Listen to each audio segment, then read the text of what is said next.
Hello my dear friends, today in this video we are going to learn about cross or vector product. So let us start. Cross or vector product. So if two vectors A vector cross B vector is given, it is given as AB sine theta into n cap.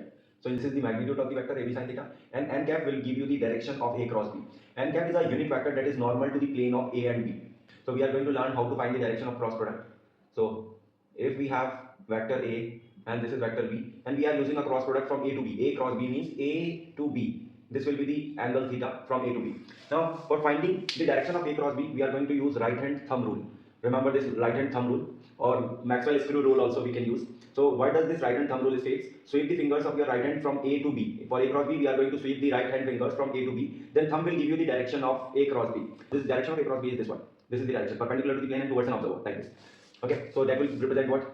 Here I am representing A cross B, and this is n cap only, that is a normal unit vector that is perpendicular to both A and B. Similarly, we can also find B cross A, then you need to sweep the fingers from B towards A. So that will be perpendicular to the plane and in inward direction. Now how to find A cross? A vector is given to you as x1 I cap plus y k cap plus z1 k cap, and B vector is given to you as xy cap plus y cap plus z2 k cap. Then A cross B is found out as A cross B. We need to expand the determinant I cap, j cap, k cap, and write A. A is coming first, so write the coordinates of A, x1, y1, z1. Now B, x2, y2, z2. How to expand this? Now we are going to expand this across this row, first row. So this is I cap. Now always remove the column and row in which this I cap is present. So these four elements we are left with, multiply y1 with z2, y1, z2 minus z1, y2. Similarly, when we come across second element, that will be minus j cap. And now respective row and column I am left with these four elements, x1, z2, x1, z2 minus z1, x2. Similarly, plus k cap. Now respective row and column, these four elements, x1, y2 minus y1, x2. Okay, so this way we can expand, and this is the cross product of two vector quantities. This is the expansion. And remember, vector A cross vector B is negative of B cross A, because the direction of A cross B will be just opposite to B cross A.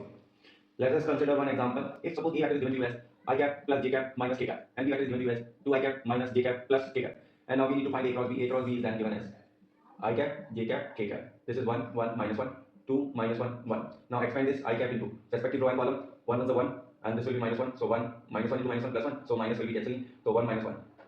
Now minus j into respective row and column. This is 1 and plus 2. And plus k cap into respective row and column. So this is now minus 1, minus 2. Finally, we get the result as this I cap will vanish. It will become 0, 1 minus 1, 0 I cap. And 2 plus 1, let me write completely, 0 I cap minus 3 j cap minus 3 k cap. So this will be our cross product. And this is a vector. This is a vector that will be perpendicular to both A and B. This is the cross or vector product we have learned today. So this way you can continue with cross or vector product. Do not forget to like, share and subscribe. Keep following. Thank you.